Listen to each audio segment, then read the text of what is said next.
Hi, I'm your host, Brad Durham. I want to welcome you to Southern Standard on Sports. We have our special guest this week, Coach Chris Sullins, who's in his 7th season as the head coach at the high school. 113 wins, 14-3 for the season. He's a hard-working business owner on the side, part-time diesel mechanic, and somewhat of a psychologist with the team right now. Sometimes a psychologist is the first thing we do early in the morning. Coach Sullins, you got 4 seniors on this team. Yep. And C.J. Taylor, D. Spates, Aiden Cummings, and Dante Elam. What have you seen happen over the course of this stop-and-go season with COVID and everything, which, knock on wood, we hope we're past that. But what have you seen happening with this senior-led team? Well, they did exactly what seniors are supposed to do. They've led the basketball team. We've had they've understood the ups and downs that have went through this season. They've been leaders on the basketball floor. They just did a good job their entire career. I've watched them mature as young men. No matter what they do on the athletic floor, they've become better people in the 4 years that I've been around them. But this year is really, it's been eye-opening just to see how they've understood the situation that we're in as a basketball team, the situation we're in as students, the situation we're in as community members dealing with this pandemic, and they've handled it really well. They've guided our younger players through this tough time, and I've been very impressed with them. Well, it's been interesting to watch, and I will say that because of this pandemic, we got a piece of plexiglass here. Yeah. It's not that we're not wearing masks, but if you see this little line here, yeah. it's the keeps Coach Sullins from getting the COVID or anything, Yeah. having to sit out during a district tournament or something crazy like that. We don't want that to happen. No.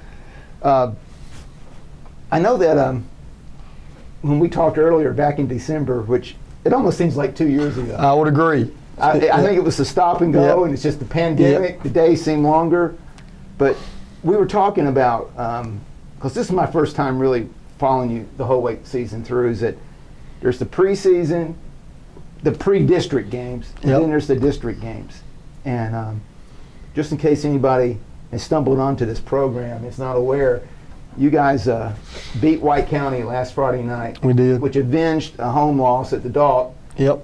Which means right now, you got 2 games left in the district, and because Cookeville beat White County the other night, you control your destiny, and if you win out, you win the regular season district title. Well, that's true, and what really helps that in this situation with the pandemic, the TSSAA has decided that you're not going to have a neutral site for a basketball tournament. The tournament will be played at the higher seed each night. So if you've got that 1 in front of your name, each game you play, you get to play at your house. And that's something that we kind of echoed to our guys this year. The regular season did mean a little bit more. What I've been impressed with them is we're 5-1 right now in the district. Like you say, White County beat us at home, but we won 4 road games in the district. And most coaches will tell you it's really tough in any district to go on the road and get win after win after win. I'll also agree with what you said. We control our own destiny. 2 years ago, we were in a similar spot. We had beat Cookeville at home on senior night, and if we go to White County, we basically win the district regular season title, and we just didn't handle that well as a basketball team, and we've kind of echoed that to our guys in the past 48 hours that we control our own destiny.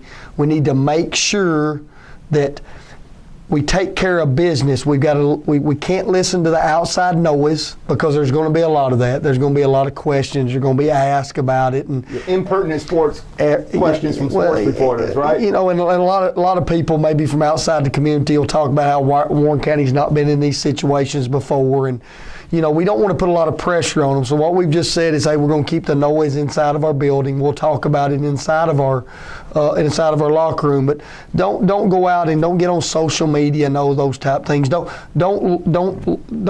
put us in a situation where we're having to respond to something, put more pressure on us as a basketball team than what's on us right now. I think our kids, we've got a loose basketball team. You know, if you know CJ, pressure is not something that really bothers him.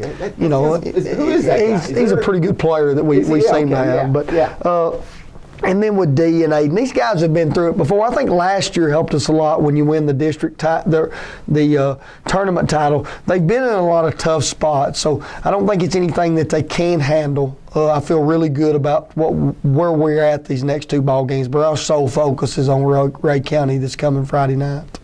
Now, again, I don't have the history, so I'm asking these questions somewhat of a newbie. On the road, there's the Cookeville game. Yep. I thought was a strong team effort all the way around. They But really played well. that's the game that CJ put in over 30. Right? Had 31 and 18 that night. And he controlled the boards. Yep. And I don't know how to really describe this and do it justice. I tried to write about it, and I said, this cannot be overstated. CJ is an exceptional athlete. He is. And what I saw in that Cookeville game, I don't know if you remember this, there was a move at mid-court. He faked the guy out and he fell on him. And is that an accurate description? Well, it's pretty accurate. It's pretty accurate. I mean, yes. it was so quick, I couldn't even hardly believe it happened. And I was sitting behind the JV team, and those guys stood up. I mean, it just erupted. Yep. What I see happen a lot, which could be wrong, CJ's so quick and strong. He gets a lot of bad fouls. Well, he does. I think It's hard to see in real time what's happening. he's really, we kind of describe like he's really country strong. And what I mean by that is CJ's just a naturally strong young man. And when he gets in the paint and he gets in those type areas on the basketball floor, any kind of contact with CJ at times looks violent because he's kind of knocking people backwards. That's just who CJ is. We talk about his athletic ability, and I'm going to take nothing away from that. I think he's as good an athlete as I've ever coached. I don't know if I've ever coached a better competitor. And what I mean by that is when it's go time, that young man goes and he goes hard. And like I've always said, the brighter the lights, the more that young man shines. And he's took it upon himself as a leader of this basketball team, along with other seniors, to say these are the goals that we want. And they're doing everything they can to reach those goals, these goals this year that they've set for our basketball team, which are pretty much similar to my goals, which were the season title, the tournament title, get to the region, get to the sectionals. It's like CJ after the game, hey, Coach, we won. Absolutely. Right?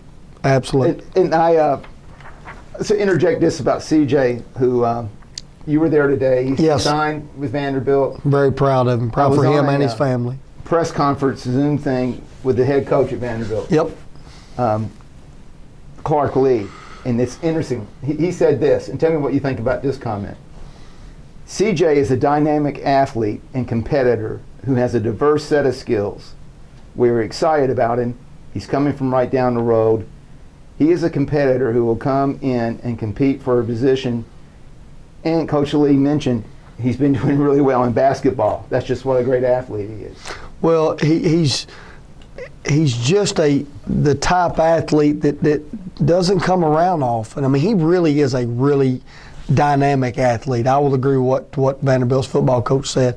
But he's also a kid, no matter what he's doing, he wants to win. And the more you challenge him, the worse off it is for the competitor. And there's been some things that's happened this year that were, I think he's been challenged a little bit. And when you tell him he can't do something, he likes proving people wrong. And that's on the basketball floor or the football field. That's not a bad thing. He wants to prove to people he can do what you tell him he can't. Well, what I'm noticing in athletes, and I've been around a lot of high school athletes, but I think anybody that's a casual fan watching college and professional sports, but these pros especially, and even a prize boxer like Ali and people, for you young people, Muhammad Ali is way back there. He was pretty good.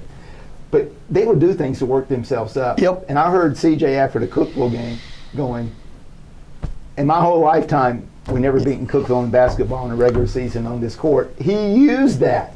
And he doesn't have to hear me say that. He knows those things. He uses those type issues.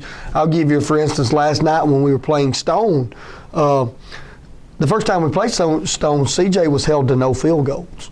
You know, he scored 7 points, but he was 7-8 from the free throw line. And it had kind of got out that Stone had held him without a field goal. Well, we knew early that was a driving force for him. He's just that type young man. I'll give you another one today. Is I had a guy, he's made 14 threes in the last 2 basketball games. He's made 15. He had 8 against Coffee. Yes. Which was a natural rival. He's got a next door neighbor. There's a guy over there, AJ. Yeah, CJ Anthony. During that game. Yeah, that might have cost him a little bit. Yeah, and he wanted to prove that he was the man, so to speak. And then last night he hit 7, and I had a guy tell me, he said, he cannot keep that shooting up.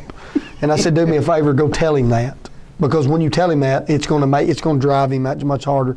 He's just a phenomenal competitor. I don't know. I've never coached one like him, and you'll be hard pressed to replace him. I don't think you can. I don't think you can replace his competitive nature. It is a big driving force, and I guess now you don't look over on the bench going, who's going to come in and make 3-pointers for us as long as CJ's doing that. We had talked about that. Dante started hitting them. Well, we noticed in practice Dante was really shooting the ball well. We knew Spates could shoot it. D is a kid that can shoot it. But when you put 2 or 3 guys out there that can really shoot the ball from deep, it kind of stretches a basketball. Defensively, it stretches them. It puts them in some tough spots. You've got to kind of pick your poison, so to speak. How are you going to guard us tonight? It allows dribble drive lanes to open up for a guy like Caden Rutledge to maybe get to the basket.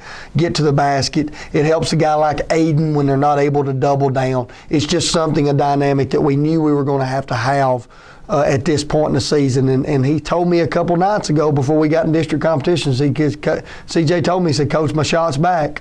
And he's ran down the bench a couple times after he's hit a couple shots and let me know, hey, Coach, my shot's back. Just keep letting me shoot it. And there's not a lot of shots we won't let him shoot. I don't know if you remember this, but remember in the middle school played their game at the high school? Yep. It's before you all had a game. Yep. CJ's coming right out of football, or maybe he was still in football, and he walks over in front of you and some people, and he's taking the shots, and he makes one, like a 3-pointer, and he goes, made that face, and you're going, yeah, he's got it. He's got it. He lost it for a little bit there. He did. But it's when it's back. When it's time, when it's that time. Coach Mitchell told me at White County, he said that when CJ is making that shot, he's almost unguardable because he's so strong and physical. And I mean, this sounds sort of maybe crazy, but maybe his secret weapon is his quickness. Super quick. He's so big and strong. You don't think he's that quick, but he can get to the hoop around people like crazy. He's just a matchup problem. If you try to put size on him, then he can draw him away from the basket. He and like you say, his quickness. He's got a great first step. Another thing, a lot of people and a lot of good defenders struggle with. He's left-handed. It's a problem for guys to understand how good he is left-handed. He's got a really knack of getting under a guy. On the basketball floor is a lot like the football field. Low man wins, and if you notice, a lot of times CJ can get his shoulder under a guy on the perimeter. That's something he really does a good job of. They like calling charging on that. They do. They do at times. They do at times. One thing, and then when you put maybe a little bit quicker guy on him, then he can go down in the paint and be really physical with him. So he is a tough matchup for a lot of basketball teams on a nightly basis. But I'm wondering if you can look at these next 2 games, Ray County. In Cookeville. They're both at home at the Dalt. Means a lot. Helps us a lot. And I'm sure if you get the number 1 seed, you're going to talk to some season ticket people or Todd Wilmore and Grant Swallows and say, we got to switch some of these students out. We can only get 600 people in here. I want some more students. More student section. Yeah, we'd like to have a good student section to kind of help us. They probably didn't see this coming and know what to do to get in that gym. But we talked about it today. I mean, if you can get the number 1 seed, then there's a real possibility that you could play. You could play your semifinal, final games at home. If you can fortunate enough to win the district tournament, then you get your quarterfinal game, and then you get your semifinal region game at home, and you could host a region final. I mean, that one means a lot this year. We told our guys there's a chance you could host 6 more basketball games at our facility minus these 2, which, a lot of times when you have a senior night, which is coming up next Tuesday, that's kind of the last game they'll ever play at the Dalton. Well, it's not going to be the last game these guys play at the Dalton. They know that. So it'll just be a different dynamic for us going forward. Ray County is a challenge in this aspect. They're a very physical basketball team. Maybe their skill set's not where they want to be, but they've got a new basketball coach, Coach Walker, who's doing an outstanding job. Those kids are really competitive. The other night they played, he played us to a 7-point basketball game that they led late. That Nate Elrod hit a big shot to put us up 4 with about 2 minutes to go. Then they play Stone, really competitive last week. Their record maybe is not what teams would fear you, but anytime you're in district competition, you got to bring it. And we told our guys today, we beat White County and you beat Coffee and you beat Stone, but you always, in the back of your mind, you're thinking, that Franklin County game didn't go the way we wanted it to. So we've got to make sure our guys understand that every game is important. So the main one we're worried about is Ray County, but getting to Cookeville, Cookeville's got a very talented basketball team. They've got a skill set that's kind of similar to ours. They've got a point guard, the little Ayers kid that is a kid that I think is going to be a really good player the next 4 years. And then Josh Hurd, the coach's son, is a young man that it's kind of a do-it-all kid. He's about 6'4", 6'5", can get inside and outside. Then they've got the Reeves kid. A kid that we've watched for 3 or 4 years that could cause us some trouble. And then the inside game, the Oakley kid's a kid that I think could. He's a big, strong kid. So these next 2 ball games are things that our coaching staff's going to have to do a good job scouting. We're going to have our kids ready to play. We're glad our fans are back in the gym because I think home court is big for us right now. But then our team's just got to go out and do their job. We've got to go out and play 32 minutes each night and just try to win each possession. If we do that, I feel pretty good. I would say, and tell me if I'm wrong, but this is based on what you're told me, Ray County at home is better than Ray County there because you go down there and it's an hour difference. You got to sit in the gym for a while. And you came out a little flat that game. It's all, and it's a lot of people always talk about that Ray County's in our district and they don't understand why. Well, that's not our fault or Ray County's fault. That's what the TSSAA said, and that's just what we have to deal with. The issue that you talked about is one that all coaches talk about with Ray County. We get on a bus to go to Ray County at 12 o'clock, and we're not going to play for 6 hours. So you just got kids in a gym setting just I don't want to say sitting around, but you're sitting on gym bleachers. There's only so many things that they're going to allow you to do in a gym. We don't get to go out and see the sights and sounds of Ray County. So there's a lot of times teams will come out really flat. That being said, now Ray County's got to come to us. They've got to pretty much do the same thing. You always like playing Ray County at your place a lot better than going there. We've had some success against Ray County, the last couple of years, but we can take nothing for granted. And this past Saturday shows us that after what happened with Franklin County.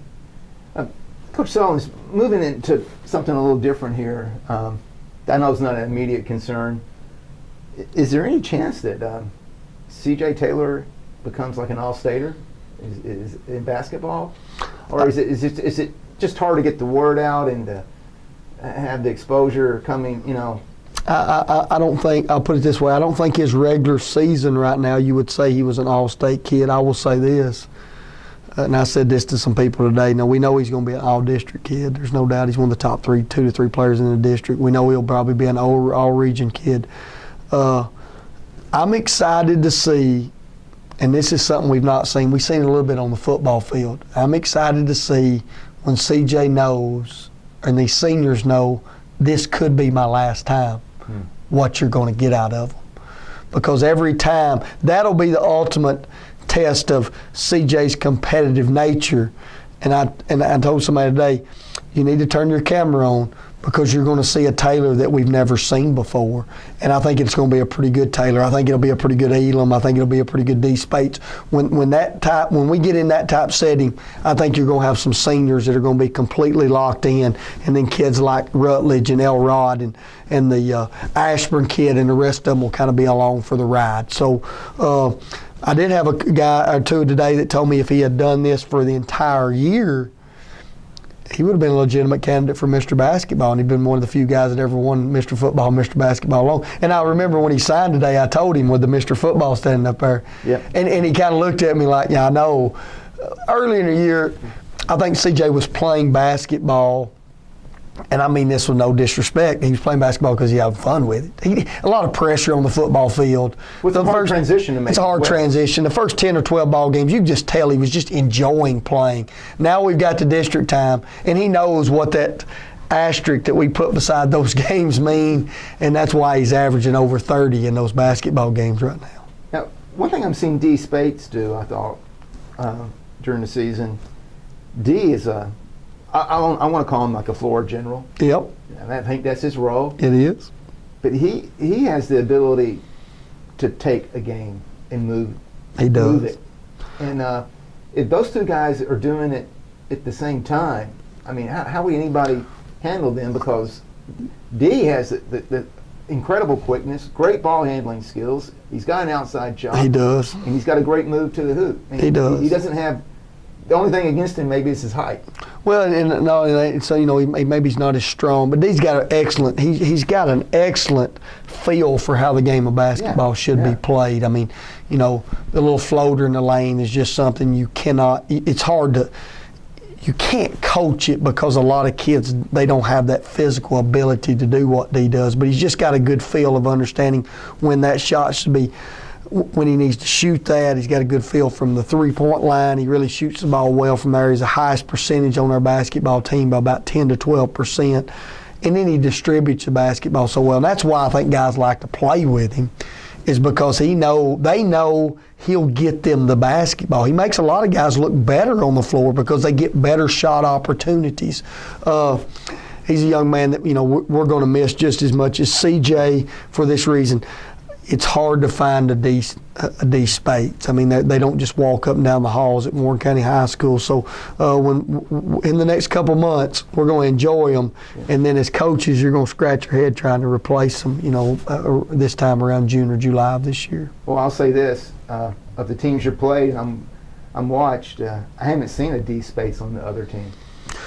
We've talked. There's people who are competitive, can do things, but I'm not saying that he's on this side. You're exactly right. And when a lot of times, I don't want to make this too simple because it never is. But a lot of times, sports is not as complex as people think it is. In the NFL, it seems to be if you got a pretty good quarterback, you win a lot of ball games. Or if you got Tom Brady. Absolutely. Yeah. So on the basketball floor, if you got the better point guard, a lot of nights you win. And a lot of times he is the best point guard on the floor, and he puts a lot of pressure on opposing coaches because when you're scouting, you're trying to figure out how we're going to get it out of his hands, because if we just play him straight up, if we don't do some things to take the ball out of his hands, then he's going to make us pay for him. So you're having to change your whole defensive philosophy based on how one kid can handle a basketball, and he's the best point guard I've ever coached.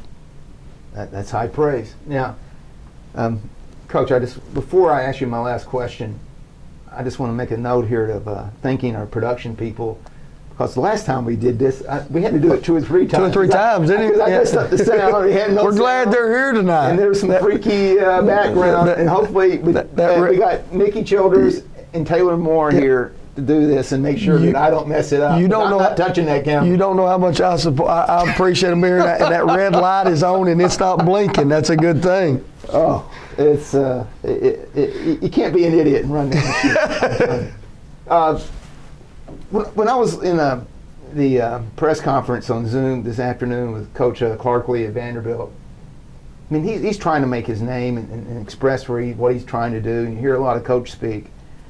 But I thought it was really interesting when he started really expressing his philosophy. And like in a nutshell, can you tell us, like, here's what I've been trying to do with this team this year, here's why I love coaching, and here's what these seniors have meant to me so far? Well, in a nutshell, when I say the philosophy of it, I've echoed it many times. First of all, I was born and raised in Warren County. My dad was a hard-working, still one of the hardest-working men that I know. I think he's the hardest-working man I know. And I hear he's doing 2 jobs over there. 2 jobs. I mean, he does a lot of jobs. He's that guy. I love the game of basketball. I love playing at Warren County High School, and I just wanted to give back. So I knew that if I ever got that opportunity, that we would become a hard-working basketball team that I think our fans would respect the way we play. And we walked in the door, I thought that we had lost some respect because, and I don't want to say respect is about wins or losses, but I don't think that Warren County in night in, night out was a team that other teams didn't want to play. I think they were a pretty easy schedule, so to speak. Hey, call Warren County. We can get 2 right there, you know. So the philosophy was, I won't ask you to do anything that I won't do myself, which is, if you notice, I'm pretty vocal, but I want them to know that we're trying to get out of the basketball program something that they're a huge part of. And what I mean by that is we from day one, we wanted to make them understand this was a family type deal, that once you're a pioneer, you're always a pioneer. Don't quit. Continue to compete. And just allow yourself to enjoy being around your teammates, being a part of putting Warren County on your chest. And every single night, we just want to be the best team on the floor. And if you're the hardest working team on the floor and you're the best team on the floor, the wins and losses will take care of themselves. We just had some kids that bought into that. I think some of the buy-in, I'll never forget K-Ron Calvert, our first team meeting. I asked those guys, because you got to find out what players want. I want certain things, Coach Woods wants something, but what does players want out of this? And K-Ron Calvert spoke up and he said he didn't say I wanted to win a state title. He didn't say he wanted to win a district game.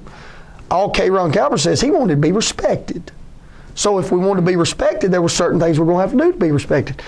One of the first things we had to do was you had to learn to lose the right way. We lost a lot of games early, but we walked off the floor, we shook their hands, and we didn't do things that you shouldn't do on the basketball floor.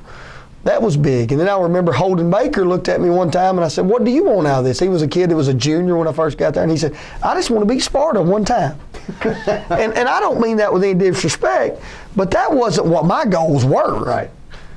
But when Cookeville had beat you 25 straight and 33 of the last 35, and you'd never experienced that, then that was a pretty big goal, because every night you went in, you played against Sparta, they beat you, you went right down the road to L-Tap Mate, and you went home. I mean, that's just how it worked. So I'll never forget the first time that we got to the region tournament, in our second year.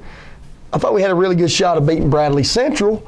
And that night, after the loss, I thought I'd see a really dejected basketball team after we lost in the region. And I walked in, they all had their clothes on, they ready to go eat, because they thought, hey, we made it to the region. Yeah. We're not as bad as we used to be. Right. We just tried to keep growing where our goals should be.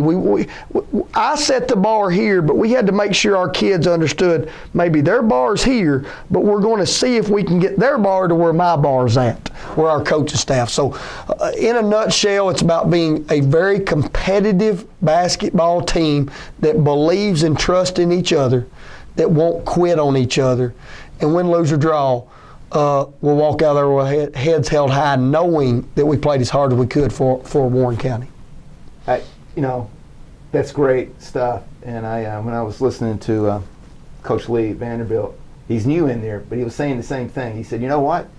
We got to understand the relationships with the coach with players, players with each other, and how we all relate as a team and work as a team. And everybody has to share the goals. Absolutely. To win. If you're not sharing that and it doesn't mean the same thing, you're not trying to reach the same thing, well, I'm not going to sacrifice so that CJ can score 30 points. I'm not going to do these things that make us win because I need my points, or I want the ball in my hands. I think you've hit on something there that I truly believe it, and I think our guys will say this. When we walked in with Coach Wood and Coach Glenn and myself, and we had Coach Lippy at one time, he was with us, and then Coach Shutt, now Coach Bonds come on board. We got a great group of coaches, but we never once talk about individual goals. You've asked me about CJ, and here's what we've always said about individual goals. Team success will lead to individual goals. And what I mean by that is, I never wanted a young man to say, I scored 30, but the team wasn't successful. We always talk about team success, and individual success will be brought on because of that. It's just something I think our kids have bought into. We don't care what Pioneer scores as long as a Pioneer scores. We don't care what Pioneer gets the rebound as long as a Pioneer gets the rebound. Those are the type things that I think our young men as young men have done a good job of buying into. Another thing that we did is we've allowed the guys that came before us to show us how it's done the right way. I can't speak enough on the guys that were on the first couple basketball teams. You know, you put out a story one time, you know, I think we'd lost maybe 80-something games. Well, half of those come in the first 2 years. If you look, I looked back the other night, the first year we were 10-22, that means we played 32 games. I remember we were 16-20 the second year, that means play 36 games. People look and go, you don't play that many games now. No, we don't. The first couple years, we go play anywhere, anybody, at any time. We go to a Hall of Fame game, we play 4 games in a day just to show guys, hey, when we step on the floor, we want to be competitive. Now our kids, they don't have to do those things. We play one Hall of Fame game, and we know that's the one that's important. It just takes time. Coach Lee's, he's doing the same thing at Vandy. We all do the same thing as coaches. You find out what situation you're in and how you're going to make that situation better. He's trying to build a culture of being competitive. I'll guarantee that's the first thing he wants to do. I think that's what we did, and then we just try to set our goals higher and higher and higher every single year. Well, I think these seniors reflect that. I think it's the team, I think they enjoy playing together. They do. They really do. And the way this ends, you got Ray County. Yep. Cookeville. Then you got Monterey. Got to go to Monterey on the road on that Thursday night, and then we're going to Bradley Central on that Saturday to end the regular season. They are not. I think their girls are number one in the state. Their girls are number one. And let's be honest, Coach Lippy's played enough number one girls in the state this year. Yeah. And I'm going to brag on him now. That girls' basketball team has improved tremendously. I've been very impressed with how hard they play. I'll tell you something. I don't know if you were on the court at Cookeville when they were playing, but there was a quarter. In that second quarter, I said, they're playing toe-to-toe. Yep. Then they went and did it at White County.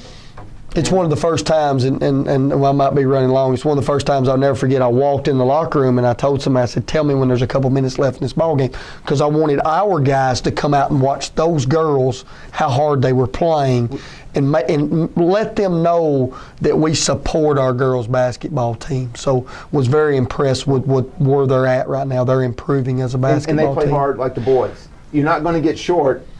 If you go, you're going actually the 2 games, the double feature is worth going to watch those girls hustle. Yep. They really get after it. The district tournament will be the following. Is it February? You got a week off before the tournament? It actually will start on that Tuesday night. You'll have a play-in game, which will be, I think, February 15th or 16th. I can't remember when. You guys are off then. We'll get a bye that night, and then Thursday you'll play in the first round, or basically the semifinals, and the finals I believe are going to be on. I think it's on a Monday and Tuesday. So that next week is when district. You have to have your district wrapped up by the following Wednesday, because the region starts that Friday and Saturday. The girls start on Friday and the boys start on Saturday. Well, Coach Sullins, I'm going to speak for everybody in this room. We're going to put a whole week's paycheck when you win the next 2 region district games. Well, I tell you what, I'm not going to bet the farm, but I promise you, the Pioneers, they'll be ready to play. We had a good day of practice, and our kids are focused. They know what's in front of them. Well, you know what?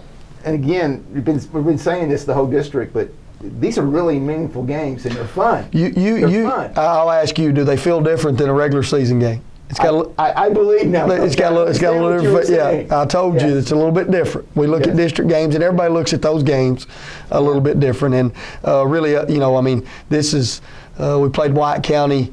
That was the last regular season game we've played them that'll be for a district deal. You know, that's something I'm going to miss, because the Cookeville the same way. The next time we play them in the regular season will be the last time that you have a district competition for them. So we'll miss that, and then we look forward to our new district next year.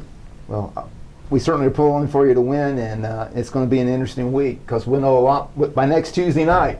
You're going to know who's number 1 in the district, right, Coach? Absolutely. And right now we're set, like I've told guys, we're kind of in that front door parking spot, so to speak. And if we back out, it'll be because we backed out. It won't be because somebody took it from us. We control our own destiny. So we got the keys to the car. We're going to try to stay in the front door. We don't have as far as to walk, so we can walk right back in the Dalton and play our district games. So if you're out there and you hear this, go tell CJ, I don't think you can win these last 2 games. Say that more than once, too. All right. Well, Coach Thomas, thanks for coming in. Yes, sir. Southern Thank Standard you. on Sports. We appreciate it. Appreciate it. Thank you.